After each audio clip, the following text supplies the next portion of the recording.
حضرت صاحب میرا سوال یہ ہے کہ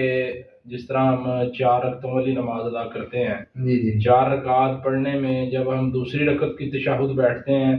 تو وہ ہمارا طریقہ تشہد بیٹھنے کا اور ہے، اور جب ہم چوتھی رکعت کے اندر تشہد بیٹھتے ہیں اس وقت ہم جو اپنا گھٹنا ہے وہ ذرا نکال کے بیٹھتے ہیں، تو اس میں آپ یہ ذرا وضاحت فرما دیں کہ اگر نماز ہی 2 رکعت کی ہو، کوئی نفل ہم پڑھ رہے ہیں یا فجر کی نماز پڑھ رہے ہیں، تو اس میں وہ جو جس طرح ہم چوتھی رکعت کے اندر بیٹھتے ہیں روٹین میں،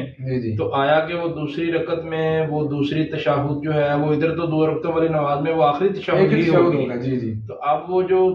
2 رکعتوں والی نماز ہے اس میں جو تشہد ہے اس کا بیٹھنا اور وہ جو چوتھی رکعت کے اندر بیٹھنا ہے وہ دونوں سیم ہے یا مختلف ہے؟ اس کی ذرا وضاحت فرما دیں۔ بہت اچھی بات ہے، یہ سوال اکثر لوگوں کے ذہن میں ہوتا ہے اور آپ صاحب نے کیا تو بہت اچھی بات ہے تاکہ باقی بھائیوں کا بھی فائدہ ہو جائے گا۔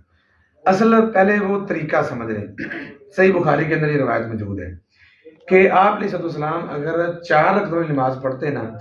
تو پھر آپ کیسے بیٹھتے، اور جب آپ علیہ السلام 4 رکعتوں کی نماز پڑھتے تو پہلا جو تشہد ہے 2 رکعتوں کے بعد اس میں آپ کیسے بیٹھتے؟ عام طور پہ جو پہلا تشہد ہے نا اس میں آپ علیہ السلام اپنے دائیں پاؤں کو کھڑا کرتے اور اپنے بائیں پاؤں کو بچھا کے یوں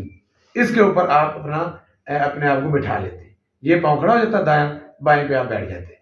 جب آخری تشہد ہوتا جب دوسرا تشہد کہتے ہیں 4 رکعتوں والا، اس میں آپ علیہ السلام اپنے اس پاؤں کو کھڑا کرتے اور اس پاؤں کو باہر نکال لیتے اپنے ٹانگ کے نیچے سے تھوڑا سا، اور جو اپنا سرین ہے نا اس کے اوپر آپ وسلم بیٹھ جاتے تھے۔ اسے عربی میں کہتے ہیں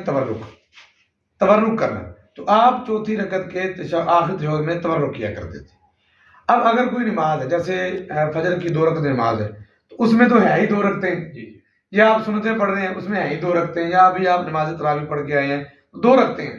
تو اگر 2 رکعت والی نماز ہے تو اس میں ایک تشہد ہوگا اور وہ جو تشہد ہے اسے آخری تشہد کی مانند ہی مانا جائے گا۔